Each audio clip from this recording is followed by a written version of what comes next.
Hello বন্ধুরা, দেখতে পাচ্ছ তোমরা এখানে আমি দুধের বাটি নিয়ে বসে আছি গ্যাসেতে। দেখতেই পাচ্ছ দুধ জাল দিচ্ছি। এত দুধ কি করব দেখো তোমরা।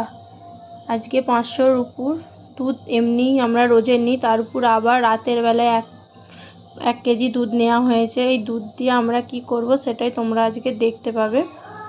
দুধ জাল দিচ্ছি ভালো করে নেড়ে নেড়ে, যাতে ভালোভাবে ঘন হয় দুধটা। নেড়ে নেড়ে ফুটিয়ে ফুটিয়ে জাল দেওয়া হচ্ছে এখানে, তোমরা দেখতে পাচ্ছ। এই যে বন্ধুরা দেখো, আমি আজকে দুধ দিয়ে কি করব। এই যে কড়াইয়ে তেজপাতা দিয়ে সিমুই ভাজছি। আজকে সিমুই করা হবে, তাই জন্যই দুধটা ভালো করে জাল দেওয়া হচ্ছিলো। এই যে দেখো, আমি দুধ আস্তে আস্তে সিমুইয়ের মধ্যে দিচ্ছি। ভাজা সিমুইয়ের মধ্যে দুধ আস্তে আস্তে দিচ্ছি, দেখতে পাচ্ছ তোমরা। আস্তে আস্তে নাড়ছি যাতে না গুল্লি পাকিয়ে যায়, জমাট বেঁধে যায় না, জানো, সেই হিসাবে আস্তে আস্তে নাড়াচ্ছি। দেখতে পাচ্ছ 500 দুধের মধ্যে